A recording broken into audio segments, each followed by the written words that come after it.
The massive crystal doors of the Galactic Council chamber slid open with a sound like breaking glass. Kim Tae-ho stepped inside, and his eyes grew wide. The room was bigger than any stadium he had ever seen back on Earth. Thousands of alien beings filled the floating platforms that circled around a central stage. Each platform held a different species, and Kim could see creatures that looked like giant insects next to others made of living crystal. Ambassador Park Ji-woo walked beside him, wearing her best diplomatic uniform. She had warned Kim that this day would be difficult, but nothing could have prepared him for what he was seeing now. The air itself seemed to shimmer with energy fields and translation devices. Every word spoken in the chamber was instantly converted into hundreds of different alien languages. Kim carried his rifle case and tried to look confident. He was just a simple soldier from South Korea who had served in the mountains along the border. His specialty was long-range shooting and patience. The military had told him he was the best sniper they had ever trained, but that was on Earth. This was something completely different. The Vorthak delegation sat on a platform made of black metal. Kim could see their representative clearly now. Commander Nexril had 4 arms and skin that looked like dark leather. His eyes were twice the size of human eyes, and they seemed to glow with their own light. When Nexril looked at Kim, he made a sound that the translator called laughter, but it sounded more like grinding metal. Another platform held the Zephyrian delegation. These creatures looked like giant praying mantises, but they wore armor and carried weapons. Their compound eyes reflected light in rainbow patterns, and Kim could see that each eye was watching different parts of the chamber at the same time. The Zephyrian representative tilted her head at an impossible angle to study the human delegation. The strangest aliens were the Kethmor. They looked like they were made of living glass or crystal. Sometimes parts of their bodies would fade away, until they were almost invisible, then solidify again. Kim watched one of them reach for a device on their platform, and their hand passed right through it, before becoming solid enough to pick it up. Ambassador Park led Kim to the human platform, which was much smaller than the others. Earth had only recently been accepted into the Galactic Council, and their status was still being debated. Many species thought humans were too primitive to deserve full membership. Today would help decide that question. The council speaker was a tall, thin creature with skin like silver metal. When it spoke, every being in the chamber fell silent. The translation came through clearly in Kim's earpiece. The annual precision combat trials will now begin. Each species will demonstrate their military capabilities in 3 categories: energy weapons, projectile weapons, and combat navigation. The results will determine alliance priorities and resource distribution for the next 5 years. Commander Nexril stood up on his platform. His 4 arms moved independently as he gestured toward the human delegation. Council Speaker, I must protest. How can these primitive humans compete against species that have mastered warfare for thousands of years? Look at their representative. He has only 2 arms and basic organic sensors. This is insulting to the other competitors. The Zephyrian delegate made clicking sounds that translated as agreement. The human cannot even see in multiple light spectrums simultaneously. How will he track moving targets that exist in dimensions his eyes cannot perceive? This is not fair to the established members of the council. More voices joined the criticism. Kim heard the translations flowing through his earpiece. Words like primitive and backward and hopeless. The Kethmor representative suggested that humans should start with basic combat training before attempting advanced trials. Kim felt his face getting hot with embarrassment, but Ambassador Park put a hand on his shoulder. She stood up and activated the speaking device on their platform. Council members, she said in her calm, diplomatic voice, Earth requests the right to participate in these trials as granted by council law. Our representative Corporal Kim Tae-ho has earned the right to compete through his service record and demonstrated abilities. Commander Nexril made that grinding laugh sound again. What abilities could a 2-armed primitive possibly demonstrate? My champion Quelix has never missed a target in 47 competitions. His 4 arms can fire different weapons simultaneously, while his enhanced brain calculates trajectories that would overwhelm human processing power. The Zephyrian delegate clicked in amusement. Our champion Thais can track dozens of targets at once through her compound eyes. She can see heat signatures and energy patterns and electromagnetic fields all at the same time. What can human eyes see except basic visible light? Kim listened to the translations and felt something strange happening inside him. Instead of getting angry, he was becoming very calm. This was a feeling he knew well from his time in the mountains, when enemy scouts were trying to find his position, and he had to stay perfectly still for hours. When the shot was difficult, and everyone was depending on him to succeed, he stood up slowly and walked to the speaking device. Ambassador Park looked worried, but she nodded for him to continue. "Honored council members," Kim said, keeping his voice steady, "I understand your concerns. Humans do not have forearms or compound eyes or the ability to phase through solid objects. We are not enhanced by technology or evolved with superior senses." The chamber grew quiet. Even the hostile delegates seemed curious about what this primitive human would say. "But humans have something else," Kim continued. "We have learned to be patient. We have learned to watch and wait and understand. We have learned to find ways to succeed even when everything seems impossible." Commander Nexrel snorted. "Pretty words will not hit targets, human. Your basic senses and primitive reflexes will fail against superior alien capabilities." Kim smiled for the first time since entering the chamber. "Perhaps. But I would like the chance to try." The council speaker raised one metallic hand. "The human delegation has followed proper protocols. Corporal Kim Tae-ho will be permitted to compete in all 3 categories of the precision combat trials." The alien delegates made various sounds of amusement and disbelief. Kim could hear them already discussing how badly the human would embarrass himself. Some were even placing bets on whether he would score any hits at all. Kim returned to his seat and began checking his equipment. The rifle was a modified version of the weapon he had used in Korea, but adapted for different atmospheric conditions. The scope was upgraded with basic targeting assistance, but nothing compared to the advanced systems he had seen other competitors using. Ambassador Park leaned over to him. "Are you sure about this, Corporal? The diplomatic consequences could be severe if you perform poorly." Kim looked out at all the alien faces staring at them with expressions ranging from amusement to contempt. He thought about his training in the mountains, where he had learned to hit targets in snowstorms and high winds with equipment that was considered outdated, even by Earth standards. "I am sure, Ambassador," he said quietly. "Let them think we are primitive. Sometimes that can be an advantage too." The first day of trials took place in a massive testing chamber that could simulate any environment in the galaxy. Kim watched from the observation deck as each alien competitor demonstrated abilities that seemed impossible by human standards. Commander Quelix of the Vortex stepped up to the firing line first. His forearms moved like a deadly dance as he drew multiple plasma weapons. The targeting system activated and dozens of holographic enemies appeared throughout the chamber. They moved at incredible speeds, weaving between obstacles and firing. Back at the competitor, Quelix's brain processed information faster than any computer Kim had ever seen. His forearms worked completely independently from each other. The upper left arm tracked flying targets while the upper right focused on ground-based enemies. The lower arms provided covering fire and defensive shots to intercept incoming projectiles. Plasma bolts flew from his weapons in perfect streams. Each shot was calculated for wind resistance, even though there was no wind in the chamber. His enhanced Vorthak brain accounted for energy dispersal rates and target movement patterns that changed every microsecond. In less than 3 minutes, Quelix had eliminated every target with 97% accuracy. The crowd of alien observers cheered and made sounds of approval. Kim noticed that even species who were traditional enemies of the Vorthak seemed impressed by the display. Ambassador Park looked worried as she calculated what this meant for human chances. The Zephyrian champion Thys stepped up next. Her compound eyes immediately began tracking targets that Kim could not even see. The chamber was filled with obstacles that blocked normal vision, but Thys could see through them using different light spectrums. Heat signatures and electromagnetic patterns and energy fields were all visible to her at the same time. The targeting system activated a much more complex scenario for her.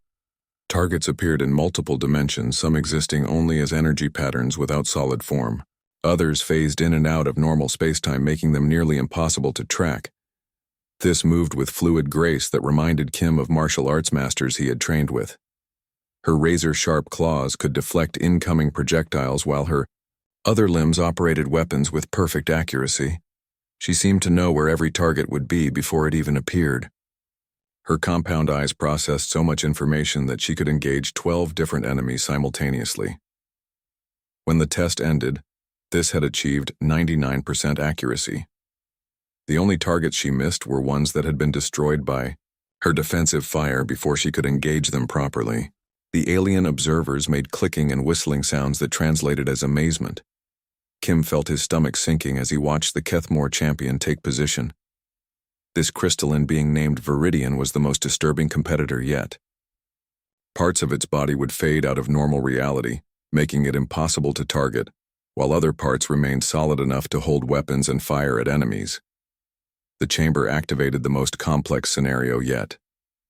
Targets appeared from every direction, including some that existed partially outside normal space. Energy weapons fired at Viridian from angles that should have been impossible to avoid, but Viridian simply phased the threatened parts of its body out of existence.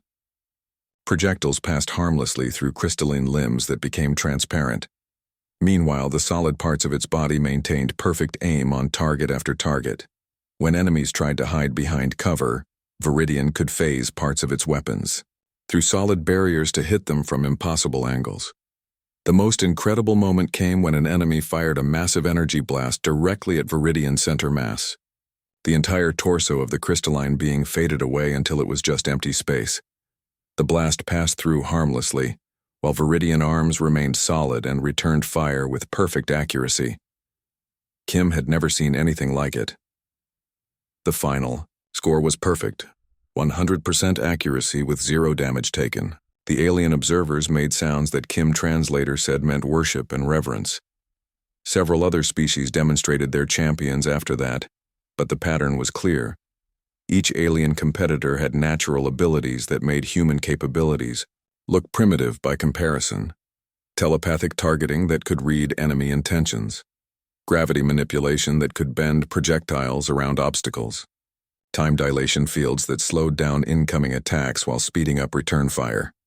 When Kim's turn finally arrived, the chamber had grown quieter. Many of the alien delegates had started talking among themselves, apparently losing interest in what they expected would be an embarrassing human failure. Kim walked to the firing line with his simple earth rifle.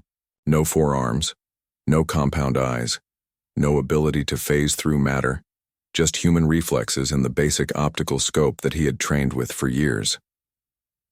The targeting system activated a basic scenario. Holographic enemies appeared at various distances and began moving in predictable patterns. Kim could see that this was the easiest setting possible. The system had automatically adjusted for what it calculated as primitive human capabilities. Kim raised his rifle and began to fire. His shots were accurate but slow compared to the alien competitors. He had to track each target manually through his scope, while the aliens had been engaging multiple targets simultaneously. When enemies moved behind cover, Kim had to wait for them to reappear instead of shooting through obstacles. His final accuracy was 86%, which would have been excellent by human military standards. But compared to the alien champions, it looked pathetic. Several delegates made sounds that translated as pity or disappointment. Kim walked back to the human platform where Ambassador Park tried to look encouraging, but he could see the worry in her eyes. The diplomatic consequences of poor performance could affect Earth status in the Council for years to come. Commander Quelix made his grinding laugh sound. As expected, the primitive human lacks the neural capacity for advanced combat. Perhaps Earth would be better served by focusing on simpler tasks. The Zephyrian delegate clicked in agreement. The human cannot even perceive half the targets that were presented. How can a species with such limited senses contribute to galactic defense? Kim listened to the translations, but remained calm. He had learned something important by watching the alien competitors. Their incredible abilities came with weaknesses too. Quelix's forearms required perfect neural coordination. If that was disrupted, he might not be able to function at all. Theiss' compound eyes could see everything but processing. That much information at once might overwhelm her in certain conditions. Most importantly, Kim had noticed something that the aliens missed. They all relied on their enhanced abilities and advanced technology. But what would happen if those advantages were taken away or turned against them? Ambassador Park leaned over to him. "How do you feel about tomorrow trials, Corporal? The conditions will be much more difficult." Kim checked his rifle and smiled slightly. "I think I am beginning to understand our competition, Ambassador. They are very impressive, but they might not be as prepared as they think they are." The alien delegates continued, discussing how badly Earth would perform in the remaining trials. None of them seemed to consider that the quiet human might be learning something from watching their demonstrations. Kim spent the rest of the day studying recordings of each competitor performance. He watched their techniques over and over, looking for patterns and weaknesses that their natural superiority had hidden from them. By evening, he had filled several notebooks with observations that might prove useful in the challenges ahead. Tomorrow would test long-range precision under extreme conditions. The aliens expected their technological advantages to make victory certain. Kim was beginning to think they might be wrong. The second-day testing chamber was completely different from anything Kim had ever seen. Instead of a closed room, the competitors now faced a massive asteroid field that stretched for kilometers in every direction. Chunks of rock and metal drifted through space, creating a three-dimensional maze of obstacles and cover. But this was not ordinary space. Gravitational fields shifted constantly as massive asteroids rotated and moved. Electromagnetic storms crackled between the rocks, sending waves of interference that could disrupt targeting systems. And somewhere in this chaos were targets that would appear randomly for only seconds at a time. Kim studied the environment from the observation platform, while the alien competitors prepared their advanced equipment. The asteroids were not moving. Randomly, he realized. There were patterns in their rotation and drift. The gravitational fields created currents that pushed smaller rocks in predictable directions. Even the electromagnetic storms seemed to follow cycles. Commander Quelix stepped up to the firing position first. His forearms held different weapons, each designed for specific ranges and target types. Advanced computers in his equipment calculated trajectories, accounting for gravitational distortion and electromagnetic interference. The first target appeared 3 kilometers away on a spinning asteroid. Quelix immediately began rapid fire, sending plasma bolts toward the location. His shots were fast and accurate, but the chaotic environment made targeting difficult. Electromagnetic pulses disrupted his neural coordination, causing his forearms to work against each other instead of together. Kim watched as Quelix struggled with conditions that his enhanced abilities were not designed to handle. The Vorthak brain could process information quickly, but the constantly changing environment created too many variables. His multiple arms became a disadvantage when confusion set in. Still, Quelix managed to hit several targets through pure volume of fire. His final score showed decent accuracy, but nothing like his controlled environment performance. The alien observers made sounds of concern, realizing that their champions might face unexpected difficulties. The Zephyrian champion Thys approached the firing line next. Her compound eyes immediately began processing multiple light spectrums, trying to track targets through the asteroid field. But the electromagnetic storms created false readings and phantom signatures that confused her enhanced senses. Thys tried to engage targets that were not really there, while missing real targets that appeared in spectrum ranges disrupted by interference. Her natural advantage of seeing everything at once became a weakness when half of what she was seeing was electromagnetic noise. She adapted faster than Quelix had, managing to filter out some of the false readings, but her accuracy was still much lower than expected. The alien delegates began muttering among themselves in languages that Kim Translator could not identify. The Kethmore champion Viridian faced even stranger problems. The crystalline being could phase through solid matter, but the gravitational distortions in the asteroid field affected its ability to control which parts of its body remained solid. Sometimes weapons would phase out of existence at the moment of firing. Other times entire limbs would become too solid to move properly. Kim watched each alien competitor struggle with the same basic problem. Their enhanced abilities and advanced technology were designed for controlled conditions. The chaotic environment of the asteroid field created situations that their evolution and training had not prepared them for. When Kim's turn arrived, many of the alien observers had stopped paying attention. They expected the primitive human to perform even worse than their superior champions had. Some delegates were already discussing how to restructure the remaining trials to account for the unexpectedly difficult conditions. Kim walked to the firing position and looked out at the asteroid field. Instead of immediately raising his weapon, he sat down and began to watch. Minutes passed, then more minutes. The alien observers started making sounds of confusion. Ambassador Park activated her communication device. "Corporal Kim, is there a problem with your equipment?" Kim's voice came back calm and steady. "No problem, Ambassador. I am studying the environment." Commander Quelix made his grinding laugh sound. "The human has given up before even trying. This proves that primitive species cannot handle advanced combat scenarios." But Kim continued to sit and watch. He ignored the growing sounds of alien amusement and contempt. His eyes tracked the movement of asteroids, noting how they spun and drifted. He watched the electromagnetic storms build and fade, following patterns that the alien observers had missed. 30 minutes passed. Then, 45 minutes. The council speaker finally activated the communication system. "Competitor Kim, you have limited time to complete this trial." Kim stood up and raised his rifle. "I am ready now." He had spent the waiting time learning the asteroid field like a weather system. The gravitational currents flowed in predictable patterns.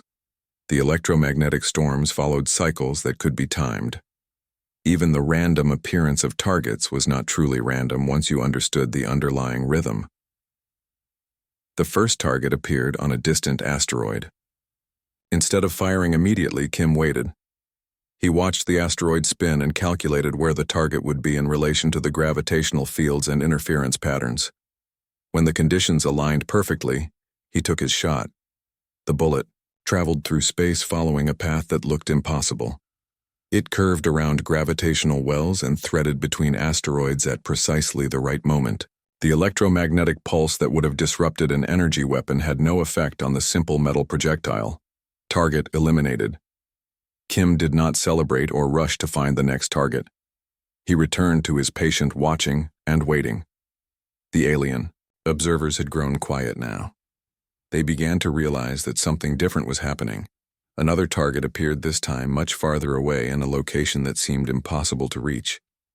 Electromagnetic storms raged around it, and gravitational distortions bent light, making accurate aiming nearly impossible. Kim watched and waited for almost 10 minutes before firing. Again, his bullet followed a path that defied understanding. It used gravitational slingshot effects to gain speed and change direction. It passed through gaps in the asteroid field that existed for only seconds. The shot connected perfectly. As the trial continued, Kim continued his pattern of careful observation, followed by deliberate action. While the alien competitors had tried to overwhelm the environment with superior technology and enhanced senses, Kim was working with the environment. He read the asteroid field like a living thing, understanding its moods and rhythms. Each shot he took was perfect. Not because he was faster or stronger or more advanced than his competitors, but because he waited for the exact right moment when all conditions aligned in his favor.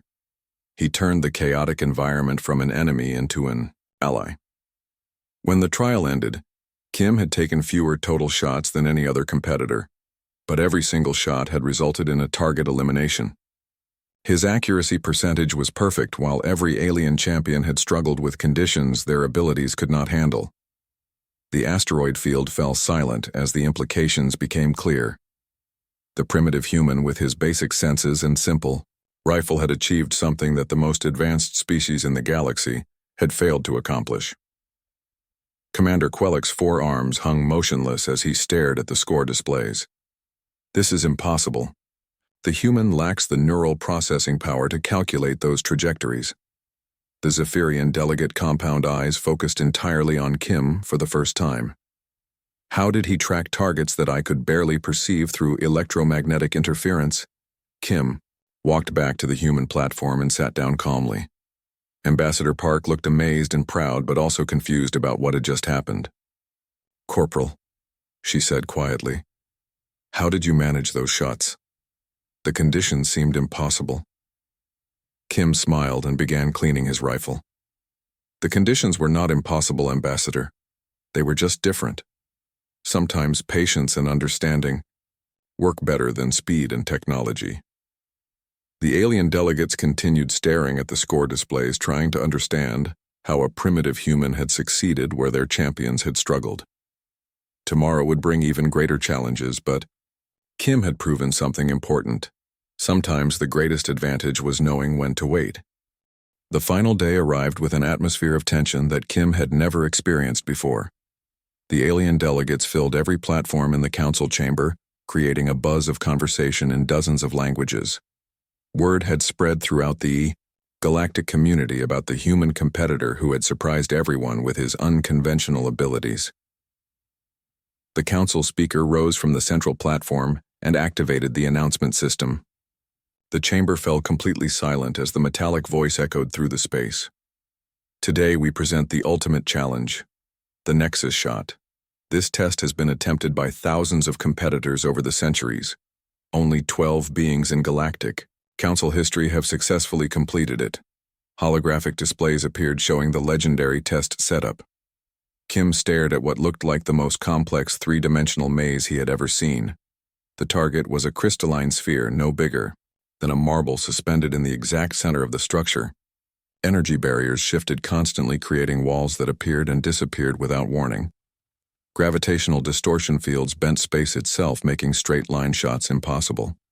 Massive mechanical obstacles rotated through the maze, creating brief windows of opportunity that opened and closed in microseconds. And throughout it all, electromagnetic storms raged, creating interference patterns that would disrupt most targeting systems. The distance from firing position to target was 5 kilometers through the constantly changing maze. Kim realized that the target would only be visible for brief moments when all the obstacles aligned correctly. Even then, atmospheric distortions and energy interference would make accurate aiming nearly impossible. "The rules are simple," continued the council speaker. "Each competitor receives one shot, one opportunity. Success brings great honor to your species. Failure means significant reduction in military alliance status." Kim felt the weight of responsibility settling on his shoulders. Earth's entire standing in the galactic community would be affected by what happened in the next few hours. "Ambassador." Park tried to look confident, but he could see the worry in her eyes. The alien competitors went first as protocol demanded. Commander Quelix approached the firing line with his most advanced targeting computer. The Vorthak brain could process trajectory calculations faster than any organic mind, but even he looked nervous facing the Nexus shot. Kim watched as Quelix spent several minutes studying the maze through his enhanced vision systems. The four-armed alien input data into quantum computers that calculated millions of possible flight paths. When he finally fired, his plasma bolt followed a trajectory that looked perfect for the first 3 kilometers. But then an energy barrier shifted at exactly the wrong moment. The bolt struck the barrier and dissipated harmlessly. Quelix's forearms drooped in disappointment as the alien observers made sounds of sympathy. Even the greatest Vorthak marksman had been defeated by the impossible complexity of the test. The Zephyrian champion Thys approached next. Her compound eyes tracked patterns in the maze that Kim could not even perceive.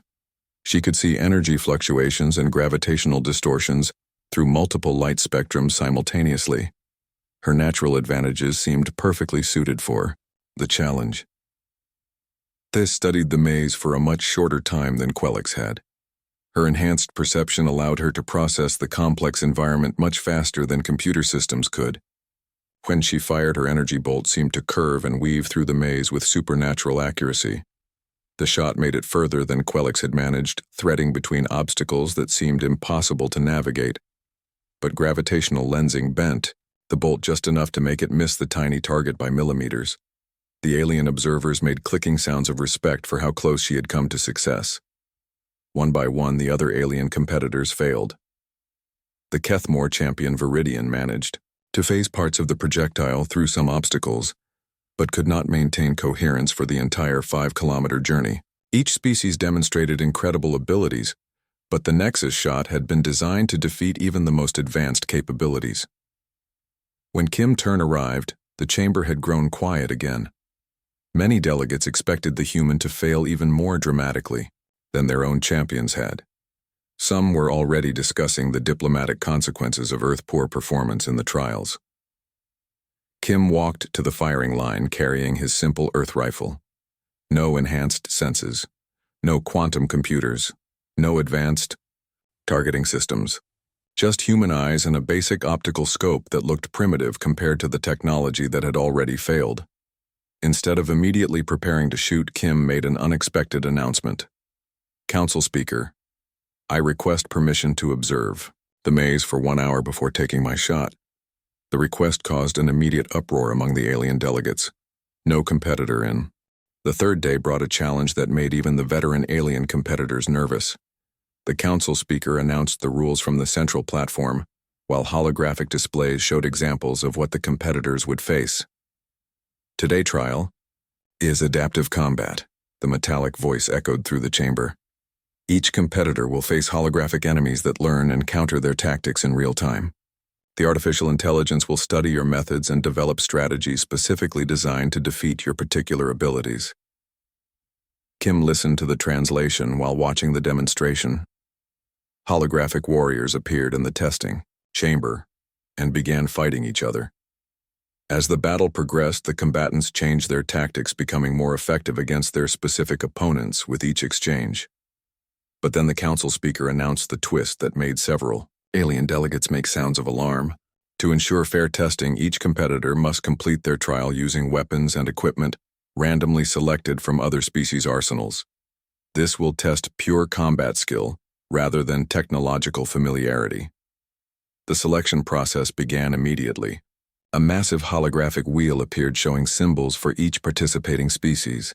Kim watched nervously as the wheel spun for his assignment. When it stopped, the symbol showed crystalline patterns that he recognized immediately. Competitor. Kim will use Kethmore phase weapons and equipment, announced the council speaker. Kim felt his stomach drop. The Kethmore weapons were the most alien technology he had encountered. They required thought patterns that human brains were not designed to generate. Most of the other competitors looked relieved that they had not drawn the impossible assignment. Commander. Quelix had drawn Zephyrian equipment.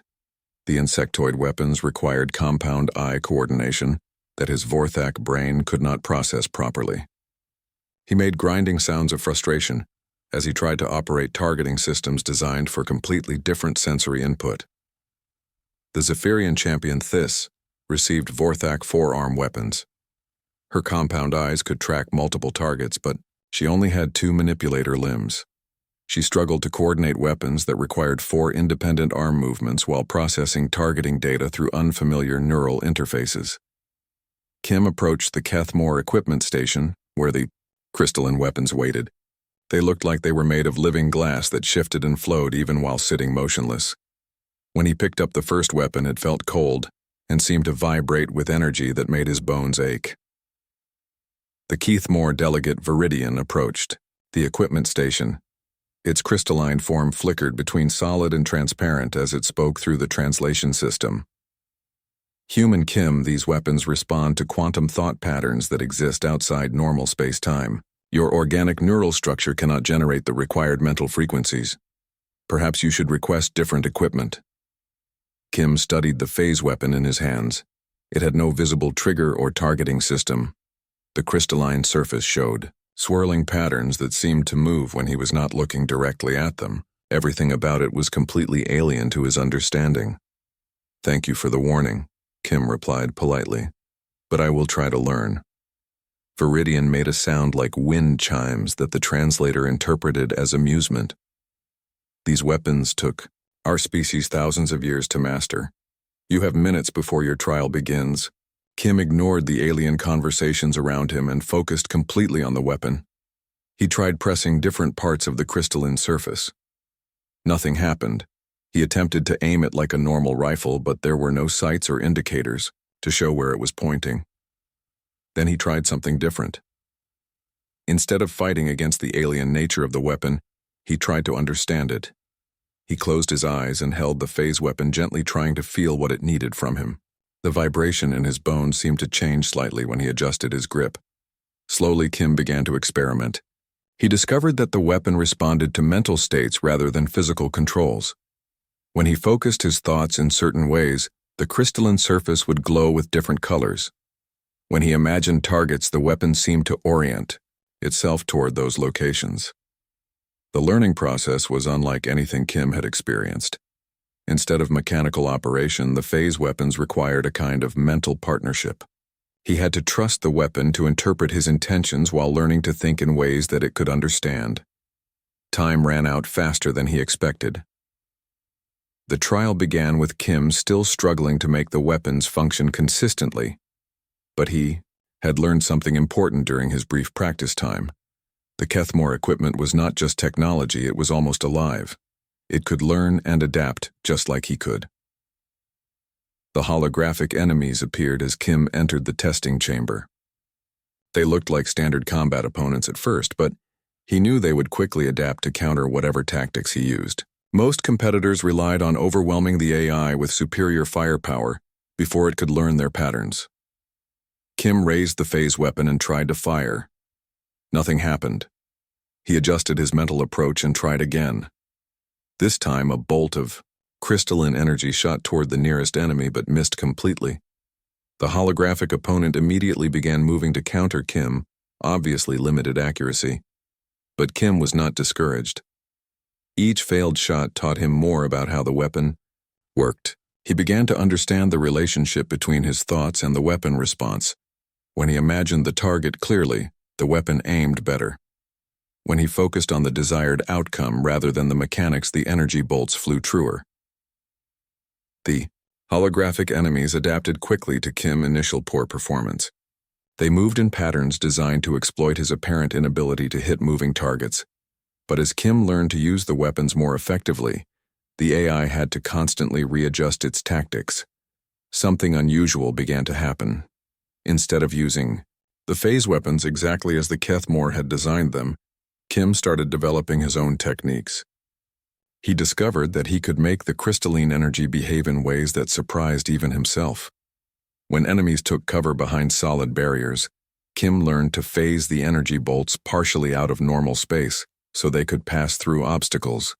When multiple opponents attacked simultaneously, he found ways to make single shots split into multiple projectiles that could engage several targets at once. The most surprising moment came when Kim faced a holographic simulation of a Vorthak warrior. The four-armed opponent moved with mechanical precision, trying to overwhelm Kim with multiple simultaneous attacks. Instead of trying to match that speed, Kim did something completely unexpected. He used the phase weapons to create defensive barriers that existed partially outside normal spacetime.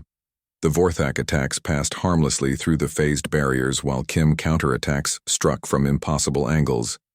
The AI struggled to adapt because it had never encountered tactics that combined Kethmore technology with human creativity.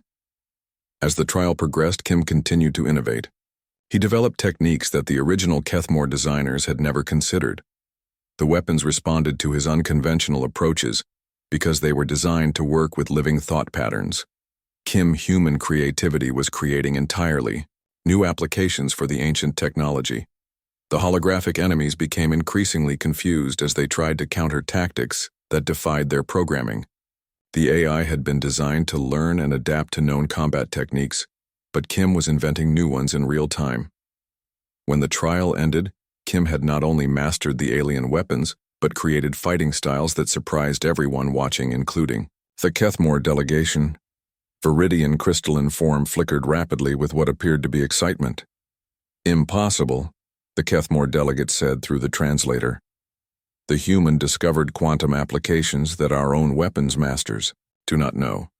How did organic neural patterns generate such advanced techniques?" Kim set down the phase weapons carefully. They had grown warm during the trial, and the crystalline surfaces now showed patterns that seemed to pulse with friendly energy. The weapons had learned from him, just as he had learned from them. Commander Quelix made frustrated grinding sounds as he struggled with Zephyrian equipment that his neural structure could not properly interface with. This proves nothing. The human got lucky with weapons that happened to suit his primitive brain patterns. But other delegates were beginning to see something different. The human had not just adapted to alien technology, he had improved it. Several species immediately began requesting copies of Kim innovative techniques for study by their own military specialists. Ambassador Park approached Kim with amazement, clear in her expression. "Corporal, how did you master those weapons so quickly? Even the Kethmore seemed impressed by what you accomplished." Kim smiled as he looked back at the phase weapons. "The weapons wanted to work with me, Ambassador. I just had to learn how to listen to what they needed and trust them to respond to what I was trying to do." The alien delegates continued discussing the implications of what they had witnessed. Tomorrow would bring the final challenge. But Kim had already proven something that shocked the galactic community. Humans might lack advanced technology and enhanced biology, but they possessed something equally valuable: the ability to adapt and innovate and find new solutions that more advanced. In the aftermath of Kim's impossible success, the Galactic Council chamber falls completely silent. The alien representatives are stunned not just by the successful shot, but by the methodology. No species in Council history has approached the Nexus shot through pure pattern recognition and intuitive timing. Commander Nexril of the Vorthak delegation approaches Kim with a mixture of confusion and respect. Through translation devices, he admits that his species' advanced neural processing cannot comprehend how a human brain solved calculations that their quantum computers deemed impossible. The Zephyrian Thys studies recordings of Kim's hour of observation, trying to understand how human eyes, limited to such a narrow spectrum, could perceive patterns that her multi-spectrum compound eyes missed entirely. The revelation that changes everything comes from the Kethmore representative, an ancient being named Viridian. Through careful analysis, Viridian explains that Kim succeeded because humans possess something the other species lack: the ability to find order in chaos through intuition rather than computation. While alien species evolved to process information through technological enhancement or specialized organs, humans developed pattern recognition that operates below conscious thought. Ambassador Park Ji-woo realizes that humanity's perceived weakness, their lack of natural advantages, is actually their greatest strength. Humans excel not through superior hardware, but through adaptive software. They can learn, adapt, and find solutions that more advanced species miss because their evolution didn't require such flexibility. The story concludes with the Galactic's Council formally recognizing humanity not as a junior member, but as a strategic partner with unique capabilities. Kim Tae-ho is offered positions in multiple alien military academies, not as a student, but as an instructor in adaptive combat techniques. The final scene shows Kim teaching a mixed class of alien warriors, helping them understand that precision isn't just about superior technology or enhanced biology. Sometimes the most powerful weapon is the patience to wait, the wisdom to observe, and the courage to trust human instincts that millions of years of evolution have refined into something that transcends pure calculation. The mockery has transformed into respect, and humanity has found its place in the galaxy, not by matching alien superiority, but by demonstrating the irreplaceable value of human ingenuity and adaptive intelligence.